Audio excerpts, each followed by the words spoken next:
we'll get a big whiteboard, you get a couple of the key players in there. And for the first time, they'll actually look at their identity posture ecosystem, because we'll spend about an hour, hour and a half drawing it up on the board. And so for the first time, they have a dynamic visio of the whole ecosystem. When the technology part of the industry comes in, they only focus on one thing. And from an identity perspective, you've got lifecycle management, you've got identity governance, you have multi-factor authentication, single sign-on, privileged access management, and password management. There is nobody that's going to come in and say, hey, I'm the best at all those things. It just doesn't exist. And not necessarily would you want that either, right? You want to make sure that you get the best of breed that fits your environment.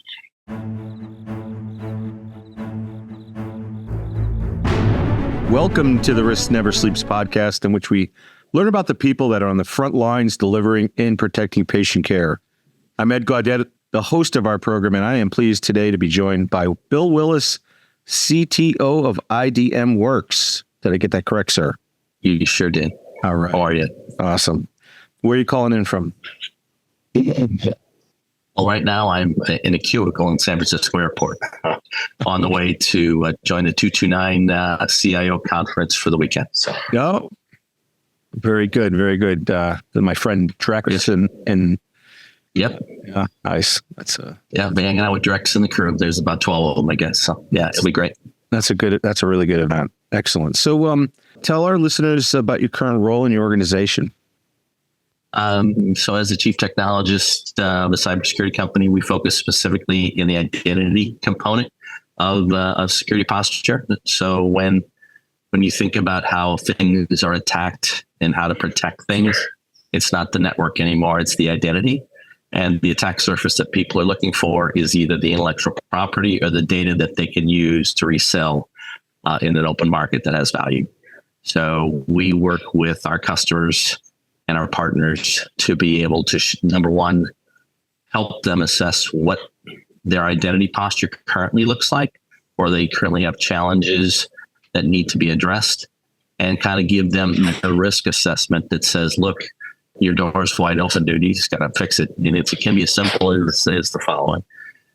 Most organizations' process to change a password hasn't changed since you and I were in diapers. And that's been a long time ago. So just getting it so the attack surface doesn't have to take a phone call from somebody that they don't know. And then those people might know the questions to ask or answer to be able to get that, remove that, and either go to a passwordless environment or a self-service password reset environment, which both of those technologies and process are available today and are delivered well. Then you don't have the MGM $35 million problem, write a check and get your casino back kind of thing. Then, the United Healthcare thing that happened, it's a big deal. It's a big deal. Mm-hmm. And how did you get into healthcare and in IT in general? So I've had a career of this. I was the chief information security officer at Amoco in the 80s before British Petroleum purchased them. And that was before there was an identity industry even existed. So we built something in-house. Industry had heard that this thing had been built and existed. Somebody rapped on my door and said, hey, how about coming out to California and making one of these? And so that's how I ended up on the outside of that. And so the idea here specifically is to be able to solve every industry's problem, not just one. Mm-hmm. IBM bought that product. And then I ended up spending a baker's dozen years as their global subject matter expert for security and identity. And one of the things that I got to do in this random collection of accidents called a career was help the country of Australia digitize and bring electronic process to the constituents of Australia. Mm-hmm. So for their entire healthcare system. So that was the whole ecosystem from soup to nuts. And so between the identity part of my career and the healthcare part, with its starting point there, the passion to make sure that the world is a better and a safer place has never been stronger for me. So that's why I'm at Drex. We're going to do the thing with that group and just show how it isn't hard to do some of these things. Most people think that it's a technology problem. That is not a technology problem. It's a data problem. It's a process problem, and it's a people problem. So if you can make sure that the data is well protected and well organized, then you can make sure that the processes are working and automated, and that you don't have historical debt, if you will, like one person doing the same job as far as Epic administration for 25 years and get that out of the way. Mm-hmm. You really can create a very self-sustaining, self-managing, self-healing ecosystem from an identity perspective, and the attack surface specifically for not only patient care, but patient information and just research. You can name the data set somebody wants is better protected. And if they're not using you, what are some of the alternatives? What else are they looking at? So there's a group of us out there, right? I mean, I'd like to say that we are have this seminal thing, but there is a group of us that are just as passionate there. Some are better at it than others. We find ourselves pretty good at it, but there are some folks that are good at it. And so, there's a collective that has the same passion for the same intent that we do. Okay, great. And from a customer's perspective, how should they think about you amidst those other alternatives? How are you different? Well, we have an advisory group, right? So myself as the chief technologist, I've got a lifetime and career of doing this. And so I think that is probably one unique thing that we have as the chief technologist, somebody that actually invented one of the singular brand new products that ever started the industry, right? So we have a career worth of information that's available that tends to speak loud. We do something that I think is fairly unique. We do a fireside chat where there's no investment for someone to take advantage of us. We said, hey, we'd like to understand what's going on. We literally bring a bag of dry erase markers, because when you go into some place anymore, they don't necessarily remember they have dry markers in the first place. So we'll get a big whiteboard and get a couple of the key players in there. And for the first time, they'll actually look at their identity posture ecosystem, because we'll spend about an hour and a half drawing it up on the board. And so for the first time, they have a dynamic visio of the whole ecosystem. When the technology part of the industry comes in, they only focus on one thing. And from an identity perspective, you've got lifecycle management, you've got identity governance, you have multi-factor authentication, single sign-on, privileged access management, and password management. There is nobody that's going to come in and say, hey, I'm the best at all those things. It just doesn't exist. And not necessarily would you want that either, right? You want to make sure that you get the best of breed that fits your environment. So when we come in, we look at it holistically. We're Switzerland that way, right? We don't come in with prejudice. We actually look at what it is. And so that's different from our perspective, because product and the technology stack doesn't come in and give you that holistic view of your entire identity posture. They're going to come in and say, everything's a nail and I'm a hammer. Mm-hmm. Right. And that's just not the way things work. I love that. I love that balance and unique integration of both experience and innovation, along with that, that unbiased approach, I think is useful in a lot of industries, including healthcare. And what we do is when we do that, Ed, specifically, and we've done this a bunch of times with healthcare folks, when we draw it up, it's obvious on a couple things that you can do right away that are tactical that will actually close significant gaps. I'll give you an example. Is that there's at least half of our folks that we've talked to have the tools and the technologies to implement self-service password management. They just really haven't looked at it in that way. And so what we do is we train them on three things. Number one is what's the total cost of ownership for you to do that today? Because every time you make a help desk call, that's real money, especially if you've outsourced it. And we know tons of hospital systems that have outsourced that. So we've got one customer that's in healthcare, $50 a call to their help desk. They have a hospital portfolio of over 60,000 people that work there. So they were doing at least $300,000 to $400,000 a year just on password resets. And they're already paying for the technology to enable that. So we showed them specifically how I can change that 10 degrees, change the process to get the service desk and the help desk out of the identity business So if they make a call, what happens is they'll send a link to the person's personal email or their cell number. They'll click on that link and then they'll run themselves through making a password change. You've closed the door, you have good data, you have automated process, and you've eliminated the attack surface problem as far as them being able to follow that. Excellent. So as you look out over the next 12, 24 months, what are some of your top priorities or strategic initiatives? So what we want to make sure is that folks that really know they have a problem but don't know how to speak to their leadership in a way that's non-technical, we think that's the biggest problem. Mm-hmm. And so they know they have a problem. They know they need investment. They know how to fix it, but they don't know how to talk to leadership and say, hey, here's our current total cost of ownership. If we make an investment here, we can actually have the velocity for the return on that investment and come up with a new TCO and show that lineage and tie those n number of use cases to real dollar payback. That's what we try and teach and coach those folks.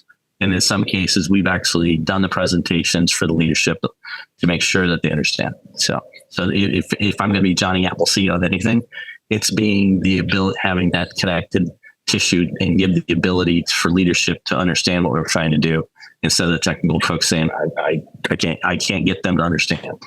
Excellent. Last couple of years, difficult for many people with the pandemic. What are you most personally or professionally proud of? For me, over the last couple of years, it's the fact that people are willing to meet with us and go through this face to face. And after they become so used to not coming into the workforce anymore, right? There are just places that are mobile and they don't do it.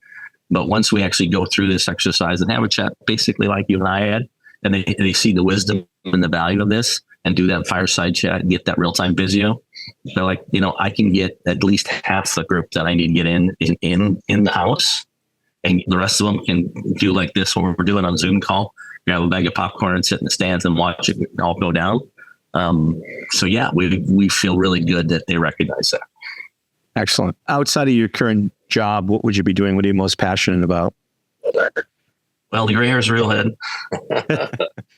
So I qualified for Medicare here last month. So my father was an auto body repairman out of the 50s.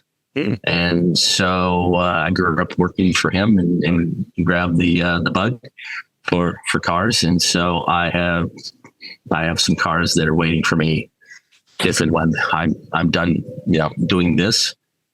Which I'm clearly not done anytime soon. I feel good. I believe I've got a voice and in a way to help folks here. But once that goes down, then yeah, there's a few things that are a little rusty around the edges that are going to get some love. What type of cars? Mostly Chevys out of the 50s, 60s, and 70s kind of thing. So old school muscle car, if you will, that you and I grew up with, right? Like a Super Sport or SS, Chevy SS? Yes, and Camaros and Corvettes and nice. Yeah, some Novas. I got a 65 Nova Super Sport that I've opened. That'll be fun. Cool. Some young 16-year-old will think he's going to blow my doors off and get a hard lesson. That's right. Posi traction. Exactly right. What exactly right. If you could go back in time, what would you tell your 20-year-old self? Patience is a gift. Embrace it. When you are impatient, to continue to make sure you listen, because wisdom and knowledge and opportunity, once you have those three things, you don't have to be impatient. You don't have to be patient anymore. You can be as impatient as you want. Mm-hmm. I think the challenge from this is that if you go back and look at how that plays out now, there is a level of patience that I feel, because there's plenty of people that can solve these problems we're trying to do right now if we could just have that conversation. Nice. Right? And so that level of impatience is required, I think, because as you said, risk never sleeps. These people are knocking on everything they can find to try and make more money. Every day we're leaking things, and it doesn't have to be that way. Yeah, and a great segue into the next question. I've got to ask, what's the riskiest thing you've ever done, Bill? Well, the riskiest thing that I ever did, I never did it. So my daughter went skydiving. It's like, oh, hell no. I ain't not doing that. So I would say that, I'm not a risk taker coming to that. When I drive a vehicle and I drive it really fast, I make sure it's on a closed loop track with all the right gear and all that kind of thing. So, there's always some level of risk when you have a high speed thing, but you put yourself in a position to mitigate that risk. And I guess that kind of speaks to the industry I've been in for almost 40 years, right? Excellent. Music or movies? Which music. Okay. You're on a desert island. You take 5 albums with you, because I think I can use the word album with you. You'll know what that means. Most kids have no idea what an album is. Yeah. We can do 8 tracks if you want. I still have those too. You're talking. But what would you take? 5 albums. I think I'd take Led Zeppelin. Nice. I would take the Doobie Brothers. I'd take Chicago. Nice. I would take James Taylor. And I would take the Black Crowes. Oh, there you go. What Zeppelin album would you take? The one that has the Stairway to Heaven on it. Okay, 4. Yeah, that's the Zeppelin 4. All right. Hardest lesson in your career? Not everybody agrees with the right answer. That's a great answer. And that's a unique one. I haven't heard that one yet. And that's so true, right? There's plenty of times it's like, here it is. Mm-hmm. And it's either politics or a blocker, or the arms aren't long enough to do it.